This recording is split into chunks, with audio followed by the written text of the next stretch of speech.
జయ జయ రామ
गंगाधर बंधुल रखे इधर रखे वो प्लेट पे रखो थोड़ा सा स्वामी जी डालते पहला ओम नमः शिवाय ओम नमः शिवाय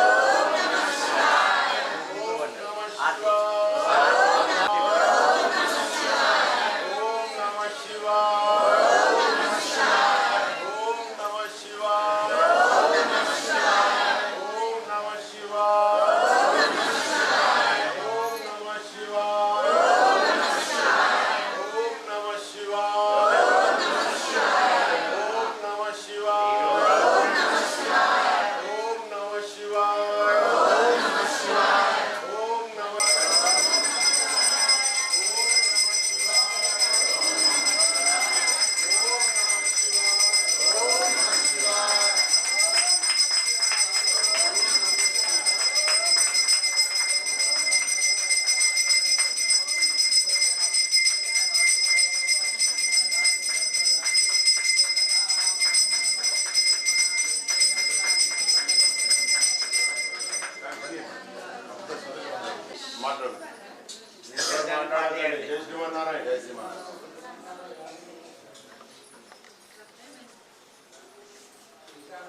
श्रीमन्नारायणं वन्दे यतीश्वरश्रियादिशम् अस्मद्गुरुभ्यो नमः।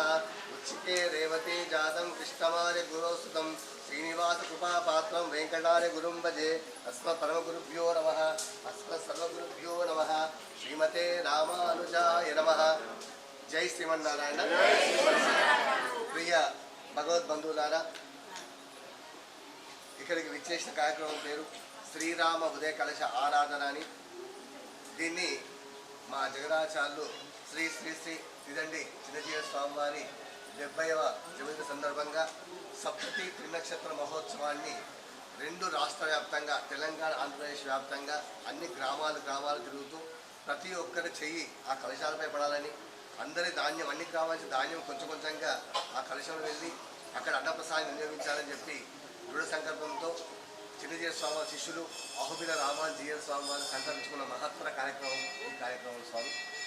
అయితే ఇందులో మరి అందరూ కూడా వేసే కలశాలు, ఇలాంటి కలశాలు కూడా 2 రాష్ట్రాల వ్యాప్తంగా 1000 కలశాలు జరుగుతున్నాయి. మనకు 9 కలశాలు పంపించారు. ఆ 1000 కలశాలతో రామచంద్రుడికి అభిషేకం చేస్తారు అక్కడ చిన్నజీవ స్వామి వారు తన జన్మదిన సందర్భంగా. మనమందరము బర్త్డే డేట్ ప్రకారం చేసుకుంటాం కదా, స్వాములంతా నక్షత్ర ప్రకారం చేసుకుంటారు.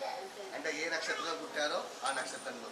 శ్రీజయ స్వామి వారు దీపావళి రోజు పుట్టారు, స్వాతి నక్షత్రంలో పుట్టారు కనుక ఆ స్వాతి నక్షత్రం రోజు తన జన్మదిన సందర్భంగా ఆ శ్రీరామచంద్రుడిని నమ్ముకొని చేస్తున్న కార్యక్రమం కనుక ఆ శ్రీరాముడి యొక్క అభిషేకాన్ని 1000 కలశాలతో చేస్తారు అక్కడ. అలా చేస్తూ ఆ కార్యక్రమంలో అందరు శిష్య బృందం అందరిని కూడా ఆహ్వానిస్తూ మీ అందరికీ ఆహ్వానంగా ఇంతకుముందు పత్రికలు ఇచ్చినప్పుడు కుడుకలు చక్కెర పట్టుకొని ఇస్తుంది ఒక్కొక్కరి ఇంటికి. ఇప్పుడు వాట్సాప్తో పంపిస్తున్నాం. అట్లా ఈ కలశాలను ముట్టుకుంటూ మీరు ఆహ్వానంగా భావించి మీరందరూ కూడా ఆ స్వామివారి దివ్యక్షతం ఏం చేయాలని చెప్పి మనస్ఫూర్తిగా కోరుకుంటూ అందరూ కూడా రావాలని, అందరూ కూడా ఆ విధంగా మీ చేతి కూడా పడి మీ చేతితో స్పర్శించి అందరూ కలశారాధనలో చేసి ఆ అభిషేకం చేసిన మహోత్తర కార్యక్రమంలో మనం కూడా ఒక చేయి వేసినట్టుగా భావించుకోవచ్చని దృఢ సంకల్పం. స్వామివారు ఎలా అయితే మన బలిగుట్ట స్వామివారు ఇంత పెద్ద ఆశ్రమాన్ని నిర్మించి ఎంత కష్టపడుతున్నారో, చిరంజీవి స్వామివారు కూడా అందరికీ అందుబాటులో ఒకే చోట 108 దివ్య దేశాలను ఒకే స్థాపించి ఆ అందరి మధ్యలో 216 అడుగుల ఎత్తున రామచంద్ర స్థాపించి హిందూ ధర్మాన్ని కాపాడడానికి తన వంతు కృషి చేస్తూ ఉన్నారు. కనుక ఇలాంటి ఆచారాలందరూ కూడా వీళ్ళు ఆరోగ్యంగా ఉండి వీళ్ళు మంచిగా ఉంటే మనందరం బాగుంటాం. కనుక ఇలాంటి జన్మదినాలు ఎన్నో జరుపుకొని 108 సంవత్సరాల దాకా స్వామివారు మనకు ఉండి మనకు సూచనలు ఇస్తూ సలహాలు ఇస్తూ మనల్ని కాపాడాలని, మనందరికీ మంచి బుద్ధిని ప్రసాదించాలని చెప్పి కోరుకుంటూ మీరందరూ కూడా ఆ తెచ్చిన ధాన్యం ఉంటే ఆ ధాన్యం ఉంది కదా కొంచెం పిడికెట్ తీసుకొని శ్రీరామ శ్రీరామ శ్రీరామ అని చెప్పేసి వేసుకొని నమస్కారం చేసుకోండి. మీ అందరికీ కూడా శ్రీరామచంద్రుడి అనుగ్రహం కలుగుతుంది. ఒక్కసారి సంకల్పం చెప్పుకొని కార్యక్రమం స్టార్ట్ చేసుకుంటాం. అందరూ చెప్పండి అమ్మా. అస్మాకం సహ కుటుంబానాం సహ బాంధవానాం క్షేమ ధైర్య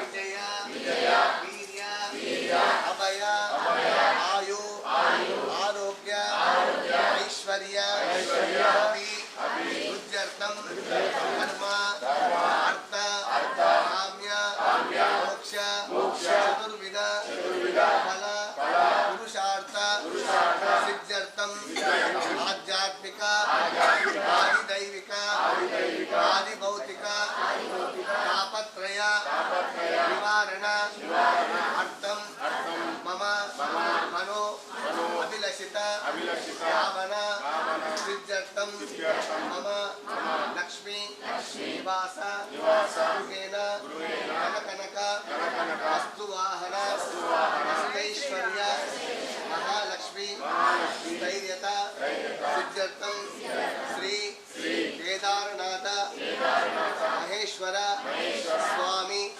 పరిపూర్ణ అనుగ్రహ సిద్ధ్యర్థం సీతారామచంద్ర స్వామి సంపూర్ణ అనుగ్రహ సిద్ధ్యర్థం ఆచార్య కృపాకటాక్ష సిద్ధ్యర్థం శ్రీ శ్రీ శ్రీ త్రిదండి చిన్నజీయర్ స్వామి సప్తతి తిరునక్షత్ర మహోత్సవ ఆరాధన పూర్వకం శ్రీరామ ఉదయ కలశ ధాన్య సహిత ఆరాధనం స్వాచార్య శ్రీయస్తేన అహం కరిష్యే సంకల్ప్య సంకల్ప సిద్ధిరస్తు. ఆశ్రమం యొక్క ధర్మం కూడా స్వామి చెప్పినట్టుగా వచ్చే సంవత్సరం మన ఆశ్రమం తరపు నుంచి పుష్కరాలు వస్తున్నాయి. సుమారుగా మరి గోదావరి పుష్కరాలు కుంభమేళ వస్తున్నది. మేము కూడా ప్రతి గ్రామానికి ఒక 1000 క్వింటాల అన్నదానము గోదావరి అంటే నాసిక్లో ఎక్కడ బాసాల్లో ఒక 300 క్వింటాలు, గోదావరి నాసిక్లో కూడా ఒక 700 క్వింటాలకు శ్రీకారం చుడుతున్నాం. కాబట్టి అందరూ ఆ స్వామి ఆశీర్వాదంతో పార్వతీ పరమేశ్వరం మన భారతదేశంలో ఎన్ని ఆశ్రమాలు ఉన్నాయో అన్ని ఆశ్రమం తరపు నుంచి పుష్కరాలలో కానీ కుంభమేళలో కానీ అన్నదానం చేయడం చాలా శ్రేష్టం. మన 2 రాష్ట్రాల నుంచి చాలా తక్కువ, తెలంగాణ ఆంధ్రప్రదేశ్ నుంచి చాలా తక్కువ. ఎన్ని యొక్క రాష్ట్రాలు ఉన్నాయో అన్ని రాష్ట్రాల నుంచి అన్నదానం అంటే చెప్పరాదు, అంత మంచి పెద్ద అన్నదానం అవుతూ ఉన్నది వాస్తవంగా. మరి ఆ అవకాశం మనందరికీ వచ్చింది కాబట్టి దీంట్లో అందరం కూడా సద్వినియోగం చేసుకొని ఆ పుణ్యత మనం అందరం పొందాలని ఆశ. మీరందరూ ఏమైనా వేస్తుందే ఇచ్చాను.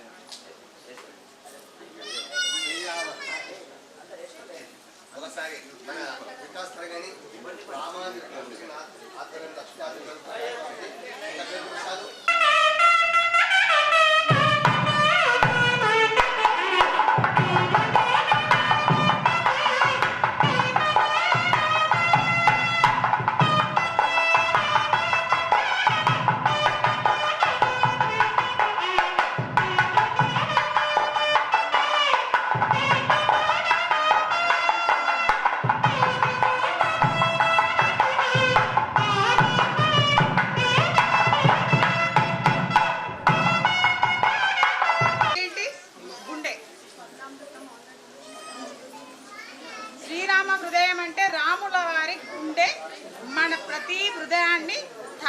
వచ్చింది.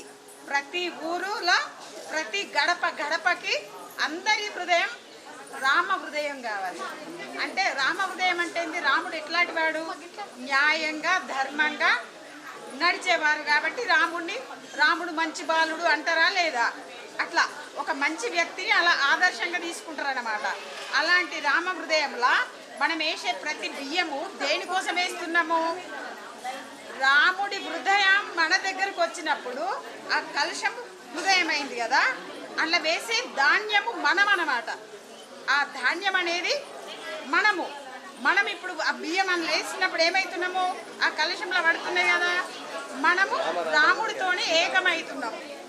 అప్పుడు శ్రీరామ హృదయం మనకు కూడా అందింది, మనం కూడా రాముడి దగ్గరికి చేరినాము అనే భావనతోని ఈ కలశంలో బియ్యం వేయడం అన్నమాట. అంటే ఎందుకోసము అని అంటే అంతగా స్వార్థాలు పెరిగిపోతున్నాయి, ప్రేమలు ఉంటలేవు. ప్రతి ఒక్క కుటుంబంలోనే ప్రేమలు తగ్గినాయి. అన్నకు చెల్లెలికి లేదు, అమ్మకు బిడ్డకు లేదు కదా. మరి ఇట్లా దూరం అయితే స్వార్థాలు ఎక్కువైతే ఏమవుతుంది? బయట ఎన్నో న్యూస్లు వింటున్నాం రోజు. మనం ఎంత హిందూ ధర్మం అని తిరిగినా ఇంకా ఏకతాటికి వస్తలేవు. మరి మనం ఇంకా ఎట్లా బలపడాలి అని అంటే ఇట్లా రామ హృదయం అని చెప్పి మనము ఆ ప్రేమను పంచుకోవాలి. అందరం స్వార్థం పూర్తిగా తొలగించుకోవాలా. ఎక్కువ మట్టుకు మన దగ్గర ఉన్నది స్వార్థమే, ప్రేమ లేదు. స్వార్థంతో ప్రేమ పోతుంది. మరి ఆ ప్రేమ రావాలంటే రాముడు కావాలి మనకి. మంచి ఆలోచనలు, మంచి మనసు. ప్రొద్దున లేచి మనం భూమికి మొక్కి లేస్తున్నాం కదా, మరి నడిచే దోవ ఇలాంటి మహాత్ములు, స్వామివారు లాంటి మహాత్ములు అందరూ మనను ఒక మంచి దారిలో నడిపిస్తున్నారు. ఇలాంటి ఆశ్రమాలలో ఎందుకు కట్టిండ్రు? మన కోసం. ఎందుకోసం? మనం బాగుపడడానికి. నటన అనేది మాని మంచి ప్రేమను ఒకరినొకరు పంచుకొని ప్రేమలతో ఉండాలి అందరూ. జై శ్రీమన్నారాయణ.